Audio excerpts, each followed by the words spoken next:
Challenge yourself to become a better photographer in just 30 days.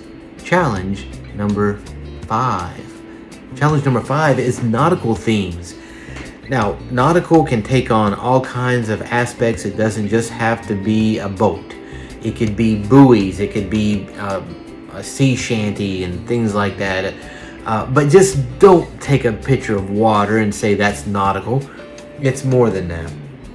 But if you're out there taking pictures of boats and shrimping boats and fishing docks, and let me tell you, if you can find a mermaid, get a picture of that, please, and share it with us first before you give it to somebody, some kind of news outlet. But yeah, anything that's associated with the water or seafaring, really.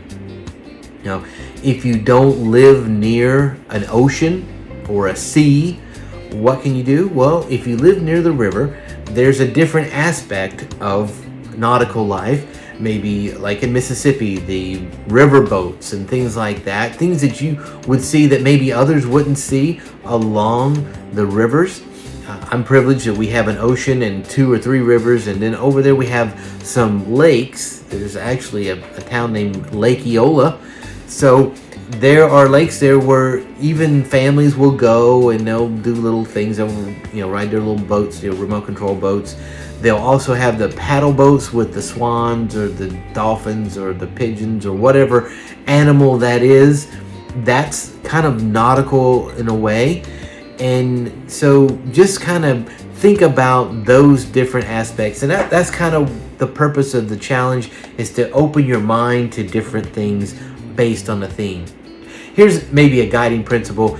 If you had a vacation home that was close to the ocean, close to the river, or close to a lake, and you would want your photos on the walls of that little vacation home, what would you want it to look like? To kind of give the guest the idea of being near that body of water, whether it be a beach, ocean, river, lake, anything like that.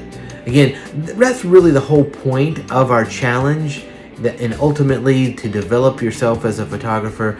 You want to put your photos on the wall or be good enough to be displayed, right? So think about the pictures and how would you want them displayed, and what kind of feeling would your customer want it to be displayed in.